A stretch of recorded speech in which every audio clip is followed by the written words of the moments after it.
या मालिकेच्या आजच्या भागात आपण पाहणार आहोत. विशाखा तनयाला सांगत असते की जो माणूस आपल्याला ब्लॅकमेल करत होता त्याचा खेळ मी संपवला आहे. एका अपघातामध्ये त्याचा मृत्यू झालाय आणि ते ऐकून तनया घाबरते. ती विचारत असते की मम्मा हे सगळं तू घडवून आणलं आहेस का? आणि त्यावर विशाखा हसतच म्हणते की हो तनया, मग दुसरं कोण करणार? तर तनया घाबरून तिला सांगू लागते की अगं मम्मा, हे काय केलंस तू? थोड्याच वेळापूर्वी मी त्या माणसाला 1 करोड रुपयाचा चेक दिला होता. आणि ते ऐकून विशाखाच्या पायाखालची तर जणू जमीनच सरकते. तनया तिला सांगत असते की जर आता त्याच्या डेड बॉडीजवळ माझ्या नावाचा चेक सापडला तर पोलीस चौकशी करत घरी येतील आणि मग त्यानंतर सगळंच संपेल. मला जेलमध्ये जावं लागेल, माझी मेडिकल टेस्ट होईल आणि मी प्रेग्नंट नाही हे सुद्धा सगळ्यांच्या समोर येईल. आणि ते ऐकून विशाखा म्हणते की तू काळजी करू नको, मी माझ्या सोर्सेस वापरून त्या माणसाच्या जवळ असा काही चेक सापडला आहे की नाही ते बघते आणि ती फोन ठेवून देते. मात्र तनया खूप घाबरलेली असते. दुसरीकडे वसुंधरा तिच्या खोलीत असते. तिला घडलेला प्रत्येक प्रसंग पुन्हा पुन्हा आठवत असतो. तनयाने त्या माणसाला इतक्या मोठ्या रकमेचा चेक का दिला असेल? तो माणूस नक्की कोण होता आणि त्याच्याकडे नेमकं कोणतं सत्य होतं? या सगळ्या प्रश्नांचा ती विचार करत असते. तितक्यात आकाश त्या ठिकाणी येतो आणि तिला विचारतो की पूजा छान पद्धतीने पार पडली ना? तर वसू नाटक करत म्हणते की हो. मात्र आकाश म्हणतो की तुम्हाला कसं माहीत? तुम्ही तर पूजेसाठी नव्हता. आणि ते ऐकून वसुंधरा खाली मान घालते. मात्र आकाशच्या लक्षात येतं की ती नक्कीच कोणत्या तरी टेन्शनमध्ये आहे. तो तिला याबद्दल विचारतो सुद्धा. मात्र वसुंधरा त्याला काही सांगत नाही आणि पटकन बाहेर निघून जाते. आकाशला मात्र खात्री असते की ही काहीतरी लपवतीये. दुसरीकडे विशाखा चौकशी करून पुन्हा तनयाला कॉल करते आणि सांगते की मी माझ्या माणसांकडून कन्फर्म करून घेतला आहे की त्या माणसाच्या डेड बॉडीजवळ कोणताही चेक सापडलेला नाही आहे. ते ऐकून तनया घाबरून म्हणते की मग अगं तो चेक गेला कुठे? तर विशाखा म्हणत असते की तुला काय करायचे, आता हा विषय सोडून दे. आणि ते ऐकून तनया ठीक आहे म्हणते आणि फोन ठेवून देते. मात्र तिचा विचार सुरूच असतो की तो चेक नक्की कुठे गेला असेल. आणि तितक्यात वसुंधरा तो चेक घेऊन त्या ठिकाणी येते आणि तनयाला विचारते की या चेकबद्दल तू विचार करत होतीस ना? आणि वसुंधराच्या हातात तो 1 करोड रुपयाचा चेक बघून तनयाला मोठा धक्का बसतो. तिला घाम फुटलेला असतो. ती विचारत असते की हे काय बोलतेस तू? तर वसुंधरा म्हणत असते की तनया, मला आता खरं खरं सांग, तू इतक्या मोठ्या रकमेचा चेक त्या माणसाला का दिला होता? कोण होता तो माणूस? काय लपवतेय तू? मात्र ते ऐकून तनया पटकन चेक घेते आणि फाडून फेकून देते. ती म्हणत असते की उगाच मला काहीतरी प्रश्न विचारू नको वसुवहिनी. तर वसुंधरा म्हणत असते की तू चेक फाडला ना, ठीक आहे, काही हरकत नाही. पण एक गोष्ट लक्षात ठेव, अपघाताच्या आधी तो माणूस मला भेटला होता आणि त्याने मला काहीतरी सांगितलंय ज्याच्यामुळे मी तुझ्यापर्यंत आणि तुझ्या आईपर्यंत पोहोचू शकते, हे लक्षात ठेव. आणि एकच सांगते, जर माझ्या कुटुंबाला काही त्रास झाला ना तर तुला मी सोडणार नाही.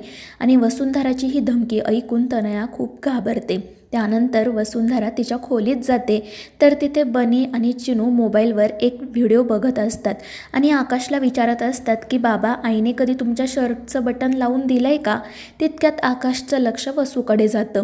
तो नाटक करत म्हणतो की माझं कुठे इतकं नशीब, आई कधी माझ्या शर्टचं बटन लावून देईल, जाऊ दे, आपण आपलं काम करूयात.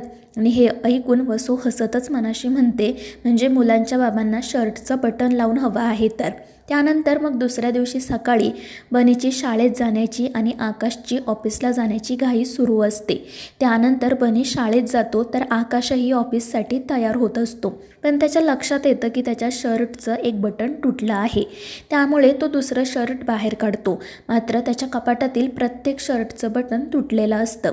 आणि हे असं अचानक कसं घडलं असा त्याला प्रश्न पडतो आणि तो वसुंधराला विचारण्यासाठी जातो. तर वसुंधरा हातामध्ये सुई, दोरा आणि बटन घेऊन उभीच असते आणि ती हसतच आकाशला म्हणते की तुमची इच्छा होती ना, तुमच्या बायकोने तुमच्या शर्टचं बटन लावून द्यावं. आणि मग त्यानंतर ती आकाशच्या शर्टचं बटन लावून देते. तर आकाश प्रेमाने तिच्याकडे बघत असतो. वसुंधरा म्हणत असते की काल तुम्हीच म्हणालात ना की आमच्या नशिबात कुठे हे सुख, पण मला असं वाटतं की तुम्हाला तुमच्या नशिबातलं प्रत्येक सुख मिळायला हवं. आणि मग ती प्रेमाने आकाशच्या शर्टला बटन लावून देते. तर तो देखील आनंदाने तिला जवळ घेतो. दुसरीकडे जयश्री तनयाच्या बाळाबद्दलच बोलत असते. ती म्हणत असते की कधी एकदा तनयाचं बाळ या जगात येत आहे असं झालंय मला. हे बाळ आपल्या घराण्याचा खरा वारस असेल. आणि मग ती त्या बाळाबद्दलच बोलत असते. त्याच्यासाठी स्वेटर विणत असते. तर तिचा नवरा देखील त्या ठिकाणीच असतो. ते देखील बाळाबद्दलच आनंदाने विचार करत असतात. तर दुसरीकडे तनया व्यायाम करत असते. ती दोरीच्या उड्या मारत असते आणि तितक्यात वसुंधराची हाक तिला ऐकू येते. त्यामुळे ती पटकन बेडवर जाऊन झोपते. तर वसुंधरा तिला म्हणत असते की उठ तनया, तुझी नाश्त्याची वेळ झाली आहे. पण तनया म्हणत असते की प्लीज मला झोपू दे, मला आता नाश्ता नाही करायचा. पण वसुंधरा ऐकत नाही. ती म्हणत असते की अशी वेळ चुकवू नको, प्लीज नाश्ता कर. आणि तितक्यात तिच्या लक्षात येतं की तनयाला खूप घाम आलाय. ती तनयाला याबद्दल विचारते सुद्धा, पण तनया काही सांगत नाही. त्यामुळे वसुंधराला असं वाटतं की कदाचित तिला ताप आला आहे. त्यामुळे ती तनयाला म्हणते की चल पटकन आपण डॉक्टरांकडे जाऊयात किंवा मी तुला तापाची गोळी देते. मात्र तनया सगळ्या गोष्टींसाठी नकार देत असते. तर वसुंधरा म्हणत असते की हे बघ तनया, जर तुला ताप आला आहे हे माहीत असून सुद्धा मी काही केलं नाही ना तर आई मला ओरडतील. आणि म्हणून मग ती जयश्रीला मोठमोठ्याने हाका मारू लागते. तर तनया खूप घाबरते. मात्र ती काही करू शकत नाही. तितक्यात जयश्री त्या ठिकाणी येत काय झालं आहे हे विचारते. वसुंधरा तिला सांगते की बघा नाही, तनयाला किती ताप आला आहे ते. आणि त्यानंतर जयश्री तनयाला चेक करते. मात्र तिला ताप आलेला नसतो, पण भरपूर घाम आलेला असतो. ती विचारत असते की अगं तनया, हे सगळं काय आहे आणि इतका घाम आलाय तरी तू असं पांघरून का घेतलंय. आणि ती तिच्या अंगावरील पांघरून बाजूला करते. आणि तनयाची कपडे बघून तर त्या दोघींना आश्चर्य वाटते. तर तनया त्या दोरीच्या उड्या लपवण्याचा प्रयत्न करत असते. मात्र त्या नेमक्या जयश्री बघते आणि तिला याबद्दल जाब विचारते.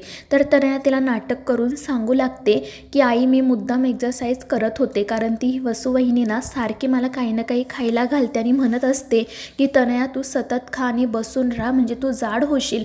पण जर मी जाड झाले तर अखिल माझ्याकडे लक्षही देणार नाही. म्हणून मग मी फिट राहण्यासाठी व्यायाम करत होते. आणि ते ऐकून जयश्री पुन्हा वसुंधरावरच ओरडते. वसू म्हणत असते की आई, ही तनया खोटं बोलते, मी असं तिला काही बोललेले नाही आहे. मात्र जयश्री काही ऐकून घेत नाही आणि वसुंधराला 4 शब्द सुनावते आणि तेथून जायला सांगते. आणि तनयाला देखील सांगू लागते की तनया, अशा अवस्थेमध्ये व्यायाम वगैरे काही करायचा नसतो. तुला तुझ्या आणि बाळाची व्यवस्थित काळजी घ्यावी लागणार आहे. तुझं बाळ आमच्यासाठी खूप महत्त्वाचं आहे हे लक्षात ठेव. आणि त्यावर तनया घाबरून हो म्हणते. दुसरीकडे वसुंधरा तिच्या खोलीत येते. घडलेल्या प्रकारावरून तिच्या लक्षात येतं की नक्कीच काहीतरी गडबड आहे. ही तनया एवढी मूर्ख नाही आहे की ती अशा अवस्थेमध्ये व्यायाम करेल. मग ती नक्की काय लपवते याचा शोध घ्यायचा वसू विचार करत असते. आणि तितक्यात तिचं लक्ष मुलांच्या वॉकीटॉकीकडे जातं. तिला समजतं की या वॉकीटॉकीवरून आपण एखाद्याचं बोलणं सहज ऐकू शकतो. आणि मग त्यानंतर ती त्याचा वापर करूनच तनयाचं नेमकं काय सत्य आहे हे शोधून काढायचं ठरवते. तर मित्रांनो, या मालिकेच्या पुढील भागांमध्ये आपण पाहणार आहोत तनयाला भेटण्यासाठी तिचे बाबा आलेले असतात. वसुंधरा त्यांचा चहा नाश्ता घेऊन खोलीत जाते आणि संधी साधून एक वॉकीटॉकी तिथे लपवते. आणि मग त्यानंतर बाहेर जाऊन त्या दोघांचं काय बोलणं सुरू आहे हे ऐकू लागते. आणि त्यातून तिला समजतं की तनया प्रेग्नेंट नाही आहे. ती आणि तिची आई मिळून फक्त एक नाटक करतायत. तर मित्रांनो, या मालिकेच्या पुढील भागांच्या अपडेटसाठी आपल्या चॅनेलला सबस्क्राईब करा.